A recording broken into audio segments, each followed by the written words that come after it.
सबसे पहले आप सभी को मेरा प्यार भरा प्रणाम। मैं हूं दीपक राठौड़ और स्वागत करता हूं अपने यूट्यूब चैनल दीपक ब्लॉग उत्तराखंड में। तो आज की ब्लॉगिंग हो रही है सुबह से। बाकी मैं और रोहित जा रहे हैं मार्केट और मेरी स्कूटी की सर्विस भी करवानी है क्योंकि काफ़ी टाइम से मैंने सर्विस नहीं करवाई। तो मैंने सोचा कि देहरादून आ रखे हैं तो देहरादून ही सर्विस करवाते, तो फिर करेंगे थोड़ा बहुत शॉपिंग और दिखाते आज क्या क्या होने वाला है। फ़िलहाल तो हम देहरादून शाम को आ गए थे और बसेरा हमारा रोहित भाई के यहाँ था। तो इस टाइम हम बंजारा वाले में चलते हैं और फिर दिखाते हैं आगे की वीडियो क्या होने वाली है। पहुंच गए हम माल देवता। आपको पता है कि पहले साल जब बारिश का टाइम था तो यहाँ बादल फट चुका था और बादल फटने से माल देवता देहरादून में इतना बड़ा नुकसान हुआ था। तो ये जो मेन सड़क है जहाँ से मैं आया हूँ नीचे से, ये रोड पूरी ब्लॉक हो चुकी थी और यहाँ बादल फटा था। तो यहाँ बादल फटने से बहुत ज़्यादा नुकसान हुआ था। तो माल देवता में हम घूमने आए हैं आज और देखते हैं कि माल देवता में क्या क्या और नुकसान हुआ है। धीरे धीरे आपको बताते रहेंगे।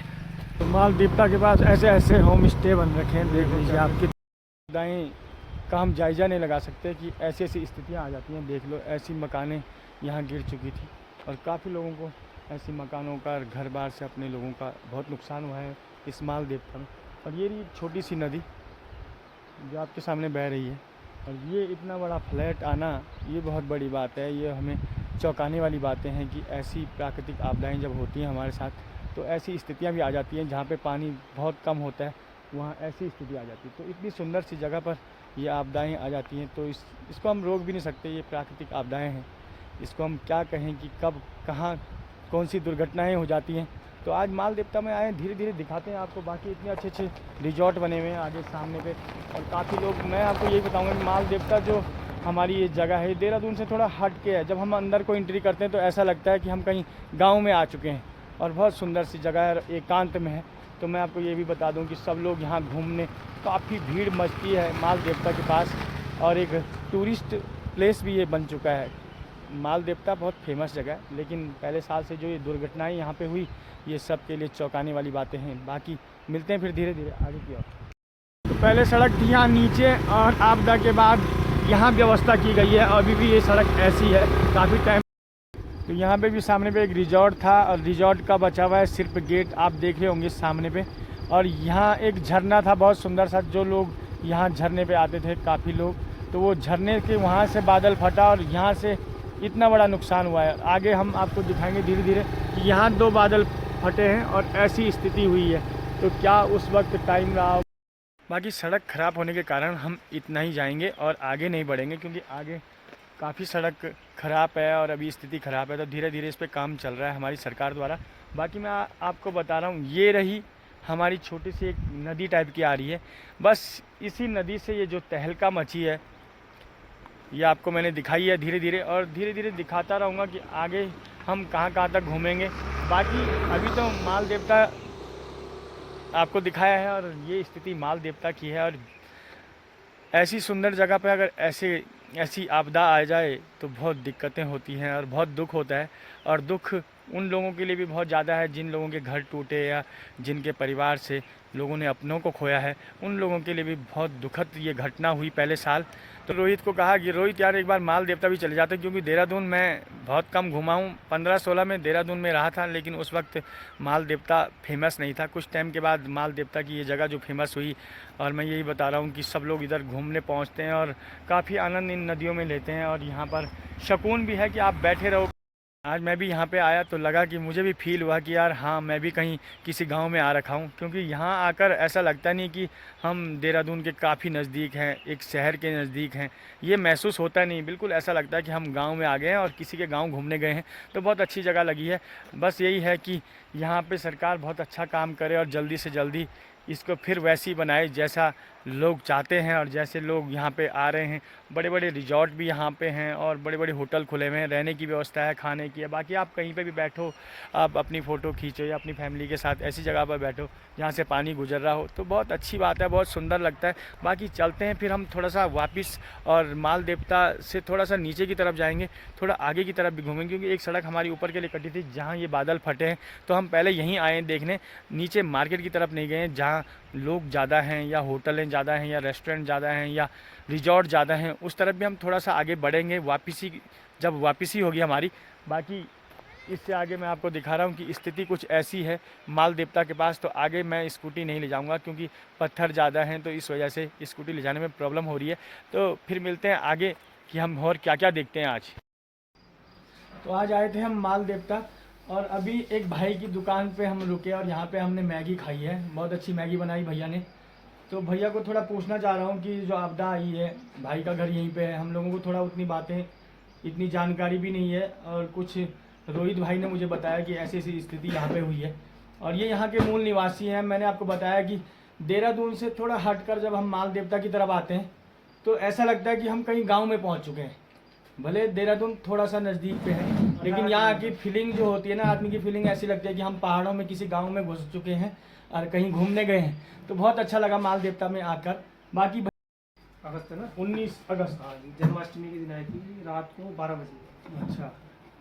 उस टाइम नदी में जल स्तर भी बहुत कम था, हाँ जी। इतनी वर्षा भी नहीं हुई थी, सावन नहीं बरसा था, उसने आषाढ़ में दिखाया अपना रंग रूप। अच्छा। और जो ये विकराल रूप हुआ ये 12 बजे से स्टार्ट हुआ।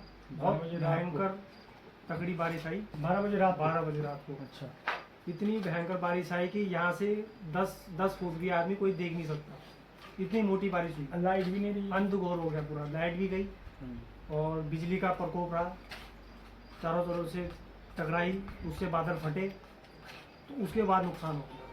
12 साढ़े 12 बजे इसने अपना ट्रेलर पूरा दिखा दिया। तो आप जब वैसी स्थिति में जब आपदा चली, जो बादल फट के मलमा जब आने लगा, तो आप लोग कहाँ गए? आपका घर यहीं पे है? हम तो ऊपर से खबर आई कि 10-12 मकान ढह गए। अच्छा। फोन आ गया प्रधान जी का। उसके बाद हम भागे, पशु वशु निकाले अपने। अच्छा। फिर इधर पहाड़ में रहे ऊपर। बारिश बहुत तगड़ी थी, वो रात वहीं काटी हमने जब। तो भैया बता रहे हैं 12:30 बजे जब ये आपदा आई तो जो माहौल था वो देखने लायक था। इन लोगों ने देखा होगा कैसी स्थिति रही होगी। आपको पता है कि जब ऐसी बातें होती हैं तो लाइट सबसे पहले जाती है। जब बारिश शुरू होती है तो लाइट चली जाती है। तो लाइट जाने के बाद रात को 12:30 बजे की जो बातें होंगी वो कैसी रही होंगी, और ये लोग कहाँ पे खड़े रहे होंगे अपने गाय भैंस के साथ। तो भैया बता रहे हैं गाय भैंस भी इनके साथ थी और उनको खोलकर ये ऊपर की तरफ चले गए जब यहाँ से मलमा गुजर रहा था। तो ऐसी ऐसी स्थितियाँ आती हैं। तो भाई से हमें बहुत कुछ जानकारी यहाँ पे मिली है कि ऐसी ऐसी स्थिति है। भाई की यहाँ पे एक छोटी सी शॉप है। अगर आप लोग माल देवता आते हो तो भैया की दुकान में ज़रूर आओ, क्योंकि भैया मैगी बहुत अच्छी बना रहे हैं और बैठने में जो यहाँ पे सुकून है। नदी का खनन जरूरी है, ये सही मलबा उठ जाएगा तो नदी अपने स्तर में जाएगी। अगर ऐसी रहेगी तो जो बचा उचा भी है वो भी जाएगा। ये भी सही है। तो भैया का कहना है कि सरकार द्वारा यहाँ पर कुछ भी कार्य अभी तक नहीं हुआ है, क्योंकि ये अगर सितंबर की बात है, सितंबर में ये आपदा आई थी और सितंबर से अभी तक 7 महीने गुजर चुके हैं और मार्च का महीना ये हमारा लगा है। तो हम मुख्यमंत्री धामी जी से भी यही निवेदन करेंगे इस चैनल के द्वारा कि आपको ज़रूर यहाँ के बारे में सोचना चाहिए, क्योंकि यहाँ की जो स्थिति है, लोगों के परिवार यहाँ पे हैं, फैमिली रहती है, और जितना मलमा भरा हुआ है ये इनकी मकानों की बराबर पे अभी तक यहाँ पर खड़ा है।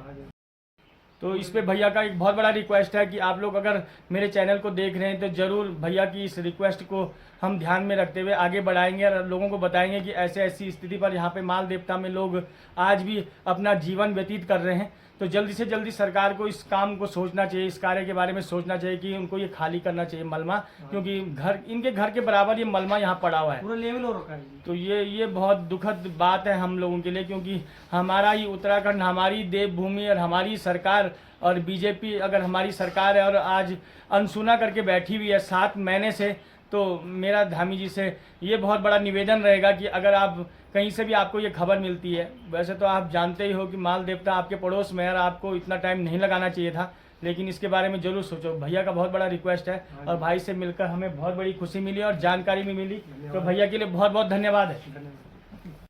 सबसे मेन है यहाँ पे भाई का कहना कि खनन का काम नहीं हुआ और ये सच में नहीं हुआ है। 7 महीने हो गए और खनन ऐसी रुका हुआ है, तो ये ज़रूर क्लियर होना चाहिए था। आज तक खनन का काम होना चाहिए था, लेकिन नहीं हो पा रहा है। ऐसा नहीं होना चाहिए। हमारी राजधानी देहरादून और यहाँ से 18 किलोमीटर मात्र दूर, और ऐसी स्थिति हमारी नज़दीक पे हो तो ये नहीं होनी चाहिए। तो भाई ने अपनी स्थिति बताई। बाकी इन लोगों के घर हैं सीधा सड़क पे हैं। अगर ये खनन होता तो ये शायद नीचे होता और इनकी मकानें ऊपर होती, लेकिन आज भी लोग डरे हुए हैं कि जो स्थिति इनको इतने सालों के बाद देखने को मिली, तो ये अचानक फिर कभी भी कहीं भी हो सकती है, किसी के साथ भी ये दुखद घटना हो सकती है। तो खनन को ज़रूर ये काम जल्दी से जल्दी करना चाहिए। बाकी हमारे साथ रोहित भाई है, माल देवता इसने मुझे घुमा दिया है, तो ऐसा मौका हम लोगों को मिलता है। अगर अपने हमारे साथ हों तो हम ऐसी जगह भी पहुंच जाते हैं। बाकी मिलते हैं फिर। तो ये वाली सड़क सीधा आगे को, जहां से ये आपदा आई है वहां से सीधा आगे को जाकर सत्यो खाल मिलती है धनोल्टी वाली सड़क पे, और सीधा आपकी टिहरी टच हो जाती है। लेकिन ऐसी आपदा ने इस सड़क को वीरान बना रखा है। ये सामने पर दून डिफेंस एकेडमी, यहाँ पर लोगों की कोचिंग और ट्रेनिंग होती है। तो ये एक ट्रेनिंग सेंटर है डिफेंस का सामने पर, और आपदा निकली है बीचों बीच। तो माल देवता की एक खूबसूरत सी भूमि और ये सुंदर से नज़ारे आपके सामने। तो सामने जाना है हमने देहरादून, वहाँ के लिए, वहाँ से आए हैं हम देहरादून से वापस इधर माल देवता के लिए। तो थोड़ा सा अलग होकर 18 किलोमीटर अंदर की तरफ माल देवता, और इतनी सुंदर जगह।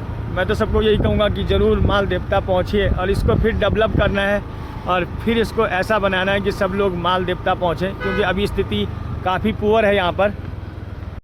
गाड़ी का पिकअप बड़े हो गए।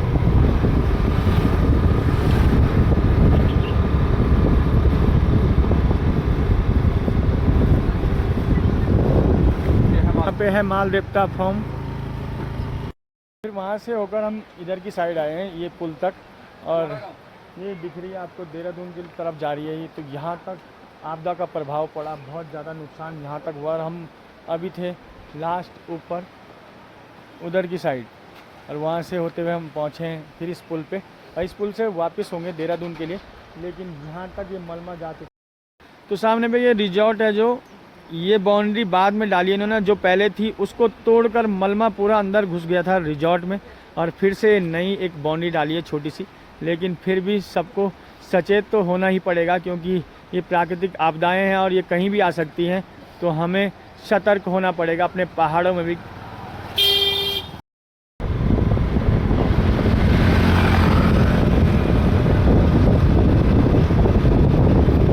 माल देवता को किया है हमने बाय बाय, और धीरे धीरे चलेंगे देहरादून की ओर।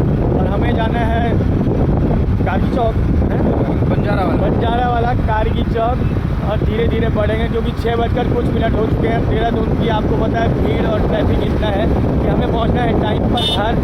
तो इसलिए ये रहा माल देवता की तरफ एक पॉली फार्म, जो कि बहुत बड़ा फार्म है, और जो भी पेड़ पौधे आपको चाहिए वो यहाँ पर मिलेंगे। इतना बड़ा फार्म है। तो आइए और पेड़ पौधे लगाइए अपने मकानों के आस पड़ोस, ताकि आपको ताज़ी हवा मिलती रहे। तो उम्मीद करता हूँ आप लोगों को मेरे वीडियो अच्छी लगी होगी। अगर अच्छी लगी होगी तो प्लीज़ लाइक करना, अपने दोस्तों को शेयर करना और कमेंट्स करना, और मेरे चैनल पे अगर नए हो तो मेरे चैनल को सब्सक्राइब करना। तो गुड इवनिंग, शुभ रात्रि, प्रणाम। मिलते हैं सुबह कल नई वीडियो के साथ।